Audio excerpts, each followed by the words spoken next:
Now turn to Section 1.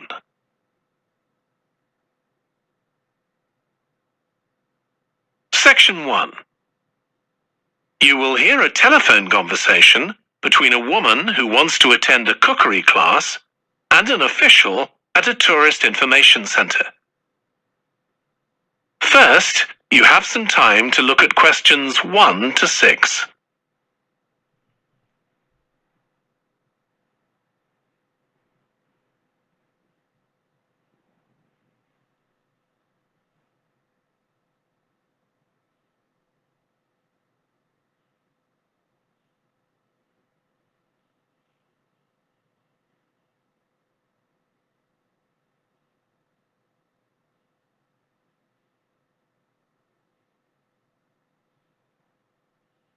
Now we shall begin. You should answer the questions as you listen, because you will not hear the recording a second time. Listen carefully and answer questions 1 to 6.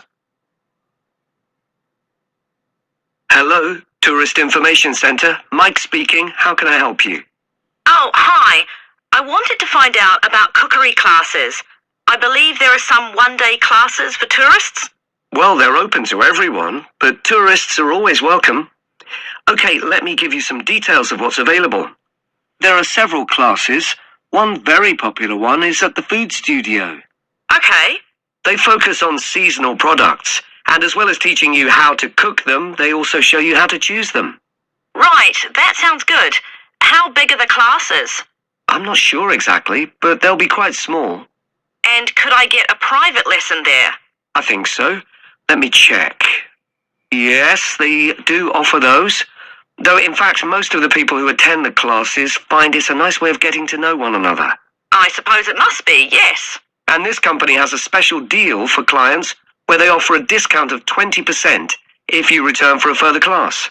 Okay, but you said there were several classes. That's right. Another one you might be interested in is Bond's Cookery School. They're quite new. They just opened 6 months ago, but I've heard good things about them. They concentrate on teaching you to prepare healthy food, and they have quite a lot of specialist staff. So, is that food for people on a diet and things like that? I don't know if I'd be interested in that. Well, I don't think they particularly focus on low-calorie diets or weight loss. It's more to do with recipes that look at specific needs, like including ingredients that will help build up your bones and make them stronger, that sort of thing. I see. Well, I might be interested. I'm not sure. Do they have a website I could check? Yes, just key in the name of the school. It'll come up. And if you want to know more about them, every Thursday evening they have a lecture at the school. It's free, and you don't need to book or anything. Just turn up at 7:30. And that might give you an idea of whether you want to go to an actual class. Before you hear the rest of the conversation, you have some time to look at questions 7 to 10.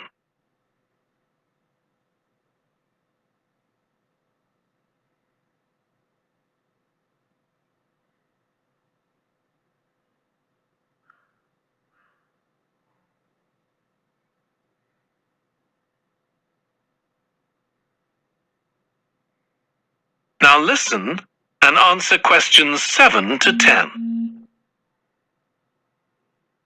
Okay, there's one more place you might be interested in. That's got a rather strange name. It's called the Ielts Center. That's spelled Arretsa. Okay. They've got a very good reputation. They do a bit of meat and fish cookery, but they mostly specialize in vegetarian dishes. Right.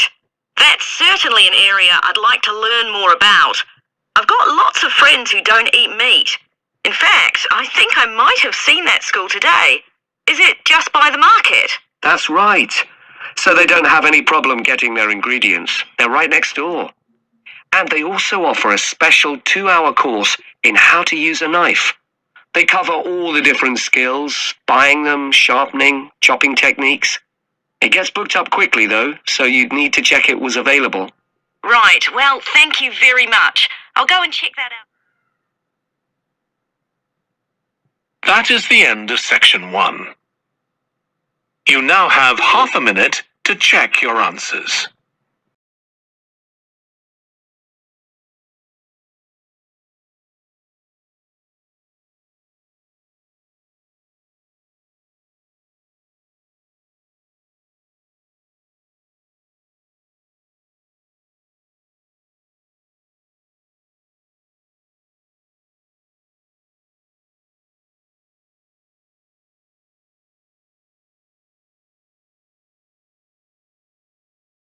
Now turn to section 2. Section 2. You will hear the chairman of the Highways Committee of Granford speaking to members of the public about proposed changes to traffic and parking in the area. First, you have some time to look at questions 11 to 13.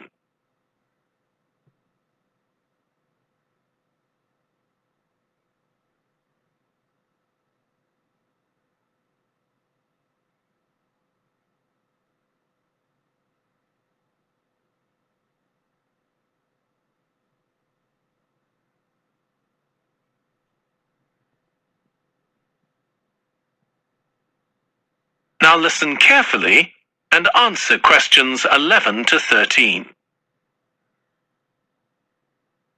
Good evening, everyone. My name's Phil Sutton, and I'm chairman of the Highways Committee. We've called this meeting to inform members of the public about the new regulations for traffic and parking we're proposing for Granford. I'll start by summarising these changes before we open the meeting to questions. So, why do we need to make these changes to traffic systems in Granford? Well, we're very aware that traffic is becoming an increasing problem. It's been especially noticeable with the increase in heavy traffic while they've been building the new hospital. But it's the overall rise in the volume of traffic of all kinds that's concerning us. To date, there's not been any increase in traffic accidents, but that's not something we want to see happen, obviously. We recently carried out a survey of local residents, and their responses were interesting. People were very concerned about the lack of visibility on some roads due to cars parked along the sides of the roads. We'd expected complaints about the congestion near the school when parents are dropping off their children or picking them up. But this wasn't top of the list, and nor were noise and fumes from trucks and lorries, though they were mentioned by some people. We think these new traffic regulations would make a lot of difference, but we still have a long way to go. We've managed to keep our proposals within budget, just so they can be covered by the council. But of course it's no good introducing new regulations if we don't have a way of making sure that everyone obeys them. And that's an area we're still working on with the help of representatives from the police force. Before you hear the rest of the talk, you have some time to look at questions 14 to 20.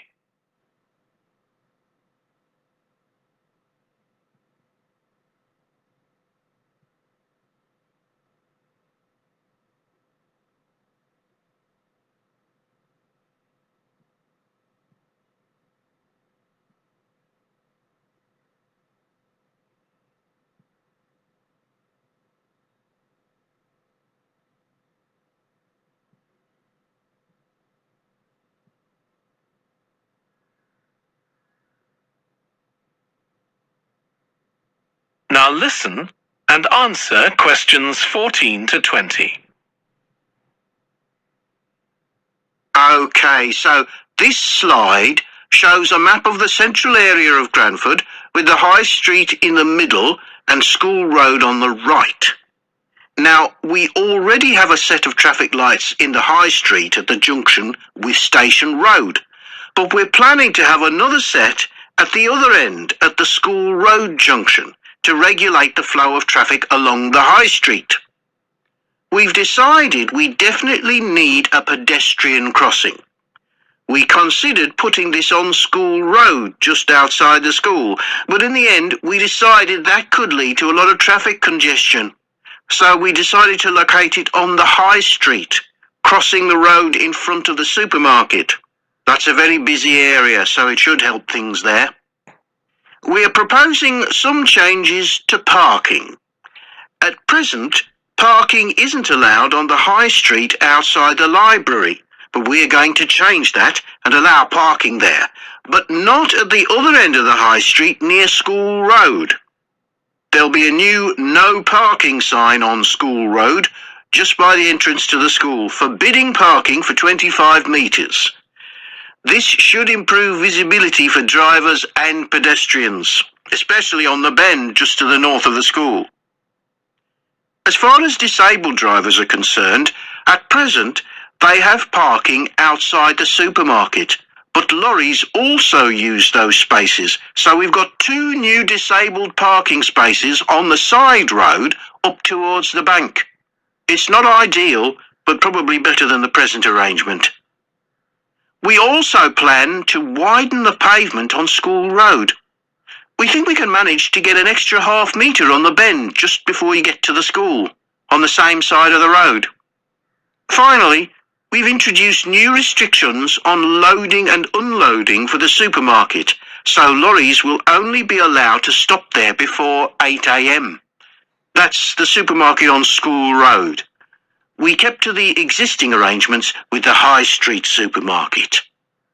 Okay, so that's about it. Now, That is the end of section 2. You now have ½ a minute to check your answers.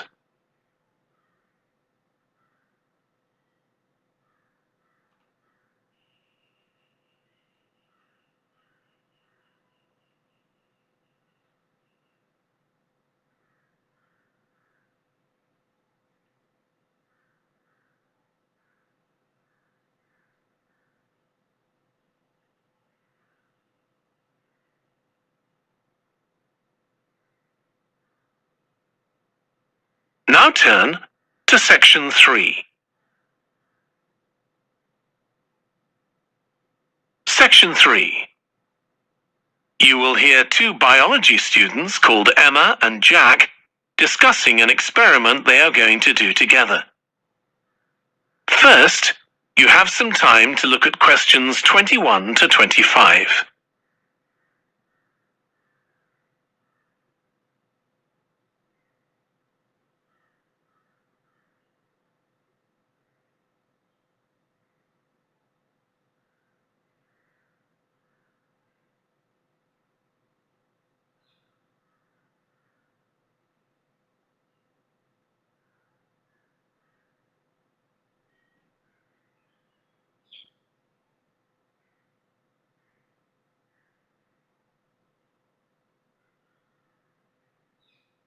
Now listen carefully and answer questions 21 to 25. We've got to choose a topic for our experiment, haven't we, Jack? Were you thinking of something to do with seeds? That's right. I thought we could look at seed germination, how a seed begins to grow. Okay. Any particular reason? I know you're hoping to work in plant science eventually. Yeah, but practically everything we do is going to feed into that. No, there's an optional module on seed structure and function in the 3rd year that I might do. So I thought it might be useful for that. If I choose that option, I don't have to do a dissertation module. Good idea. Well, I thought for this experiment, we could look at the relationship between seed size and the way the seeds are planted.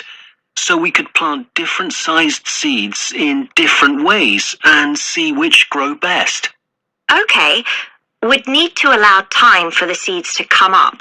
That should be fine if we start now. A lot of the other possible experiments need quite a bit longer. So that'd make it a good one to choose. And I don't suppose it'd need much equipment. We're not doing chemical analysis or anything. Though that's not really an issue. We've got plenty of equipment in the laboratory. Yeah, we need to have a word with the tutor if we're going to go ahead with it, though. I'm sure our aim's okay. It's not very ambitious, but the assignment's only 10% of our final mark, isn't it? But we need to be sure we're the only ones doing it. Yeah, it's only 5% actually, but it'd be a bit boring if everyone was doing it. Did you read that book on seed germination on our reading list? The one by Graves? I looked through it for my last experiment, though it wasn't all that relevant there. It would be for this experiment, though. I found it quite hard to follow. Lots about the theory, which I hadn't expected. Yes, I'd been hoping for something more practical. It does include references to the recent findings on genetically modified seeds, though. Yes, that was interesting. I read an article about seed germination by Lee Hall. About seeds that lie in the ground for ages and only germinate after a fire. That's the one. I knew a bit about it already, but not about this research. His analysis of figures comparing the times of the fires and the proportion of seeds that germinated was done in a lot of detail. Very impressive. Was that the article with the illustrations of early stages of plant development? They were very clear. I think those diagrams were in another article. Before you hear the rest of the discussion, you have some time to look at questions 26 to 30.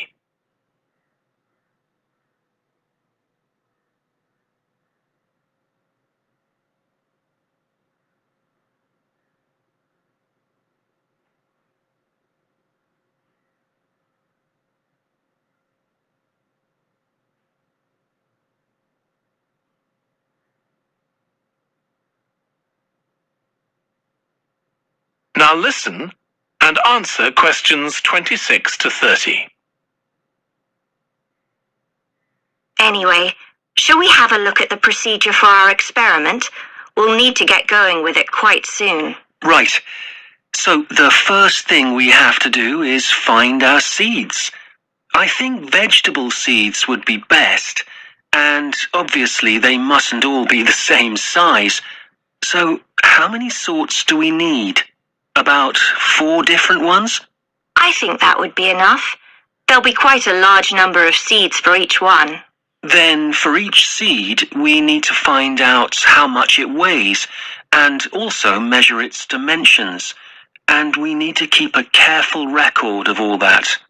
That'll be quite time-consuming. And we also need to decide how deep we're going to plant the seeds, right on the surface a few millimeters down, or several centimeters. Okay, so then we get planting. Do you think we can plant several seeds together in the same plant pot? No, I think we need a different one for each seed. Right. And we'll need to label them. We can use different colored labels. Then we wait for the seeds to germinate. I reckon that'll be about 3 weeks, depending on what the weather's like. Then we see if our plants have come up and write down how tall they've grown. Then all we have to do is look at our numbers and see if there's any relation between them. That's right. So then we get... That is the end of section 3. You now have half a minute to check your answers.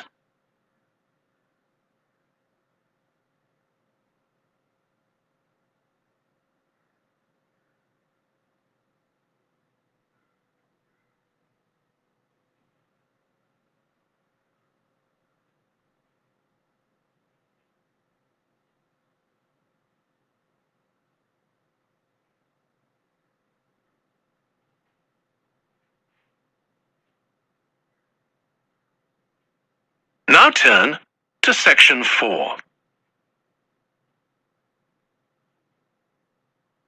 Section 4. You will hear part of a lecture on an environmental studies course about recent research on how animals are adapting to urban environments. First, you have some time to look at questions 31 to 40.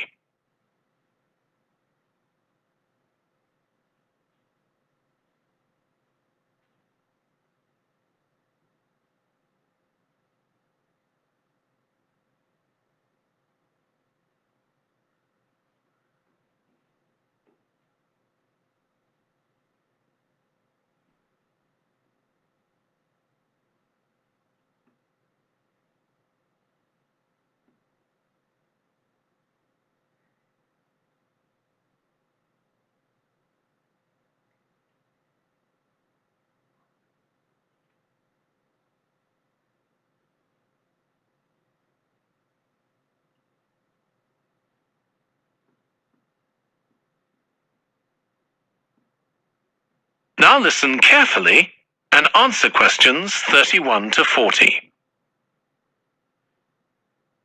Hi. Today we're going to be looking at animals in urban environments. And I'm going to be telling you about some research on how they're affected by these environments. Now, in evolutionary terms, urban environments represent huge upheavals, the sorts of massive changes that usually happen over millions of years. And we used to think that only a few species could adapt to this new environment. One species which is well known as being highly adaptable is the crow, and there have been various studies about how they manage to learn new skills. Another successful species is the pigeon, because they're able to perch on ledges on the walls of city buildings, just like they once perched on cliffs by the sea. But in fact, we're now finding that these early immigrants were just the start of a more general movement of animals into cities, and of adaptation by these animals to city life. And one thing that researchers are finding especially interesting is the speed with which they're doing this. We're not talking about gradual evolution here. These animals are changing fast. Let me tell you about some of the studies that have been carried out in this area. So, in the University of Minnesota, a biologist called Emily Snellrud and her colleagues looked at specimens of urbanized small mammals such as mice and gophers that had been collected in Minnesota and that are now kept in museums there. And she looked at specimens that had been collected over the last 100 years, which is a very short time in evolutionary terms. And she found that during that time, these small mammals had experienced a jump in brain size when compared to rural mammals. Now, we can't be sure this means they're more intelligent, but since the sizes of other parts of the body didn't change, it does suggest that something cognitive was going on. And Snellrud thinks that this change might reflect the cognitive demands of adjusting to city life, having to look in different places to find food, for example, and coping with a whole new set of dangers. Then over in Germany, at the Max Planck Institute, there's another biologist called Katharina Miranda, who's done some experiments with blackbirds living in urban and rural areas. And she's been looking not at their anatomy, but at their behavior. So, as you might expect, she's found that the urban blackbirds tend to be quite bold. They're prepared to face up to a lot of threats that would frighten away their country counterparts. But there's one type of situation that does seem to frighten the urban blackbirds, and that's anything new, anything they haven't experienced before. And if you think about it, that's quite sensible for a bird living in the city.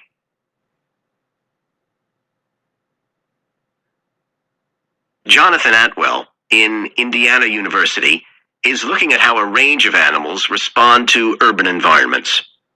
He's found that when they're under stress, their endocrine systems react by reducing the amount of hormones such as corticosterone into their blood. It's a sensible-seeming adaptation.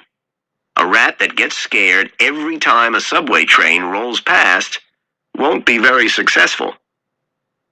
There's just one more study I'd like to mention, which is by Sarah Parton and her team.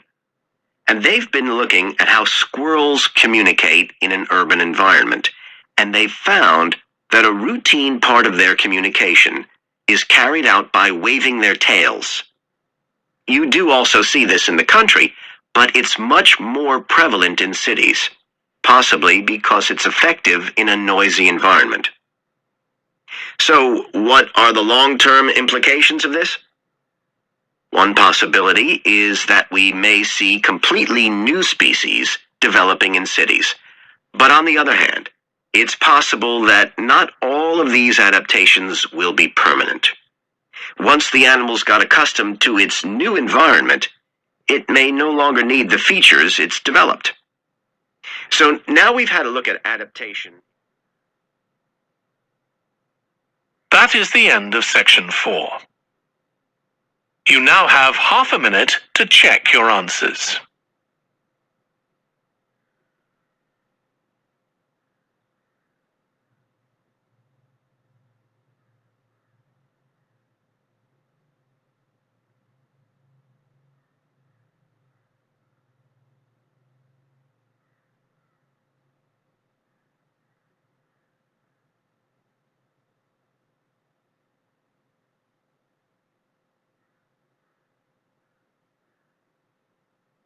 That is the end of the listening test. In the Ielts test, you would now have 10 minutes to transfer your answers to the answer sheet.